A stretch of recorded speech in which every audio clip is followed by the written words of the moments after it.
दोस्तों, इस दुनिया में अनेक घटनाएं घटती रहती हैं और उन्हीं घटनाओं में से एक घटना है ज्वालामुखी। वैसे तो दोस्तों, आपने ज्वालामुखी के वीडियो तो आपने बहुत देखे होंगे, लेकिन दोस्तों क्या आप जानना चाहोगे कि ज्वालामुखी क्यों और कैसे फटती है? जैसे कि हम सभी जानते हैं कि पृथ्वी का आवरण बहुत गर्म होता है, जहां तापमान 1000 डिग्री सेल्सियस से 3000 डिग्री सेल्सियस के बीच होता है। ऐसे में पृथ्वी के अंदर मौजूद चट्टानें अधिक तापमान की वजह से पिघल जाती हैं और एक तरल पदार्थ बनाती हैं। यह पिघला हुआ तरल पदार्थ मैग्मा कहलाता है, जो चट्टानों की अपेक्षा हल्का होता है। हल्का होने की वजह से पृथ्वी के ऊपरी सतह तक आ जाता है और बाहर निकलने लगता है, जिससे ज्वालामुखी का जन्म होता है। ज्वालामुखी, जिसे अंग्रेजी भाषा में वोल्केनो कहा जाता है, पृथ्वी की सतह पर बनी दरार या छिद्र होता है, जिससे लावा चट्टानों के गर्म अंश, राख और गर्म गैस बाहर निकलती है। सबसे पहले तो दोस्तों लावा और मैग्मा का थोड़ा अंतर देख लेते हैं। वैसे तो लावा मैग्मा एक ही यौगिक का उल्लेख करते हैं, लेकिन स्थान और व्यवहार के आधार पर एक दूसरे से भिन्न होते हैं।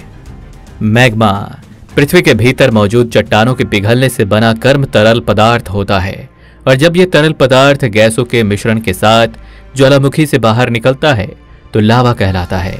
ज्वालामुखी तब फटता है जब पृथ्वी के नीचे मौजूद पिघली हुई चट्टानें, जिन्हें मैग्मा कहा जाता है, सतह की तरफ उठती है। लेकिन आप सोच रहे होंगे कि पृथ्वी के अंदर मैग्मा कहां से आया? दोस्तों, मैग्मा पृथ्वी के आवरण में चट्टानों के पिघलने से बनती है। हमारी पृथ्वी की सतह पट्टियों की एक श्रृंखला में टूटी हुई है, जिन्हें टेक्टोनिक प्लेट्स कहा जाता है।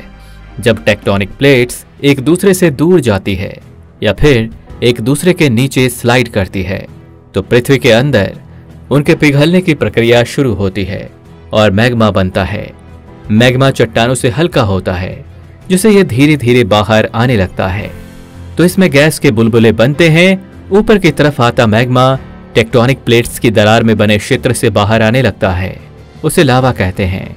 यदि मैग्मा गाढ़ा होता है तो गैस के बुलबुले आसानी से नहीं निकल पाते और मैग्मा के बढ़ने पर दबाव बढ़ता है। जब दबाव अत्यधिक ज्यादा बढ़ जाता है तो तेज विस्फोट होता है। विस्फोट खतरनाक और विनाशकारी हो सकता है। वैसे दोस्तों, आप सभी को पता होगा, पृथ्वी के बहुत सारे आवरण हैं और पृथ्वी के आवरण में तापमान हमेशा एक जैसा रहता है। मैग्मा आमतौर पर दबाव कम होने की स्थिति में बनता है, इसलिए बहुत सारा मैग्मा अलग हो रही टेक्टोनिक प्लेट्सों की सीमाओं के बीच बनता है, जहां दबाव कम हो जाता है। मैग्मा ठोस चट्टान की बजाय कम सघन होता है, इसलिए सतह की तरह उठता है, जिससे ज्वालामुखी फटता है। और जब ज्वालामुखी फटता है तो यह लावा बाहर आता है। और दोस्तों, जो लावा बाहर आ जाता है वो धीरे धीरे ठंडा होकर इकट्ठा हो जाता है। वो ठंडा होने पर वही पहाड़ बन जाते हैं और पृथ्वी पर उनके पहाड़ इसी तरीके से पहले बने हुए हैं। दोस्तों, हम अब आपको बता देते हैं कि ज्वालामुखी कहाँ फटता है। हमारी पृथ्वी 17 ठोस टेक्टोनिक प्लेटों में विभाजित है। अधिकांश ज्वालामुखी टेक्टोनिक प्लेटों की सीमाओं पर पाए जाते हैं। उदाहरण के लिए प्रशांत महासागर के चारों ओर प्लेटों की सीमाओं पर कई ज्वालामुखी मौजूद हैं, इसलिए इस क्षेत्र को रिंग ऑफ फायर भी कहा जाता है। दोस्तों, वैसे तो ज्वालामुखी आज के युग में एक पर्यटक स्थल बना हुआ है, लेकिन दोस्तों मैं आपको बताऊं, अगर ज्वालामुखी के संपर्क में कोई इंसान आ जाए तो इंसान की मौत निश्चित है, क्योंकि दोस्तों ज्वालामुखी का तापमान बहुत ही ज्यादा होता है और पल भर में ही किसी इंसान को समाप्त कर सकता है।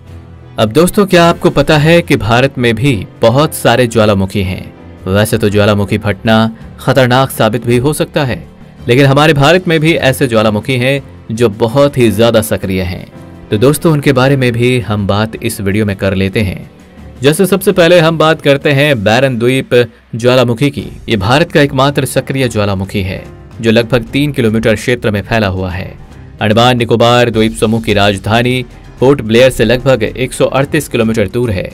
बंगाल की खाड़ी में स्थित है, एकमात्र सक्रिय ज्वालामुखी है। अब दोस्तों, अगर मैं आपको बताना चाहूँ तो विश्व का सबसे बड़ा ज्वालामुखी माउना लोआ है।